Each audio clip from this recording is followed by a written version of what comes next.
Banyak gereja yang sebetulnya menawarkan investasi bodong, sudah. Tapi kita nggak sadar.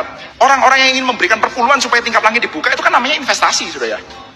Sudah bukan memberikan persembahan perpuluhan dengan satu buah kesadaran. Ini adalah milik Tuhan. Kalau dalam kitab Maleakhi kan jelas ya. Kamu merampok tuh. Kamu merampok. Dengan tidak memberikan apa yang semestinya punyanya Tuhan, kamu sudah merampok. Tetapi sudah, banyak gereja yang tidak sadar, sudah. Atau orang-orang Kristen yang tidak sadar, masuk dan memberikan perpuluhan dalam bentuk investasi. Kasih supaya tingkat langit dibuka. Itu namanya adalah investasi. Dan tidak ada jaminan biblikalnya sama sekali, saudara. Itu adalah investasi bodong. Saudara, bisa cek, saudara. Orang-orang yang kena investasi bodong di luar dengan orang yang kena investasi bodong di dalam gereja, itu formatnya rada mirip, saudara. Jadi perpaduan antara kebodohan dan keserakahan jadi satu. Klop, makanannya investasi bodong, saudara. Tingkat literasi keuangannya lebih rendah daripada keserakahannya. Keserakahannya gede, literasinya rendah, saudara. Masuk ke dalam gereja, agak mirip, saudara. Biasanya, saudara, tingkat literasi teologi dan Alkitabnya rendah, saudara. Stupid secara biblical.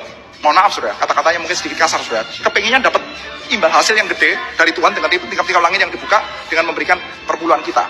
Akhirnya kemana, saudara? Larinya. Ya masuk ke dalam kantongnya pendeta lah, saudara. Sama lah sama investasi bodong. Masuk ke dalam kantongnya siapa? Masuk ke dalam kantong yang penyedianya. Sudah begitu, ada yang saking bodohnya, saudara. Dan saking serakahnya, saudara. Masih nggak percaya kalau dia dibodohin. Wah, saya nggak peduli pendatangnya bagaimana. Yang penting saya memberikan kepada Tuhan. Sudah hati-hati, saudara. Anda memberikan kepada Tuhan. Nyampe kepada Tuhan. Waduh, sudah baca lagi dalam kitab Samuel, sudah. Ada orang-orang yang kelihatan baik-baik, saya memberikan persembahan kepada Tuhan. Pada waktu itu bait suci belum di Yerusalem, sudah. Mereka tiap-tiap tahun pergi memberikan persembahan kepada Tuhan di bait suci di Silo. Tiap-tiap tahun datang memberikan, tiap-tiap tahun datang memberikan, sudah. Sampai kepada Tuhan. Enggak, sudah. Sampai kemana, sudah? Itu jadi lemak di dalam pinggangnya Imam Eli, sudah.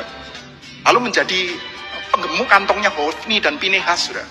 Banyak di antara orang-orang Kristen yang merasa tidak sadar, sudah. Dibodohin, lalu mengatakan saya kasih. Yang penting hati saya untuk Tuhan. Pendetanya terserahlah pendetanya, sudah. Sudah jangan bodoh ya. Kita itu dipanggil untuk mengasihi Tuhan dengan segenap akal budi.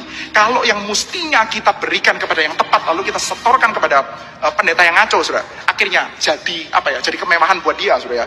Sementara Anda terus-menerus berhalusinasi untuk mengatakan bahwa ini adalah untuk Tuhan, ini adalah untuk Tuhan. Enggak.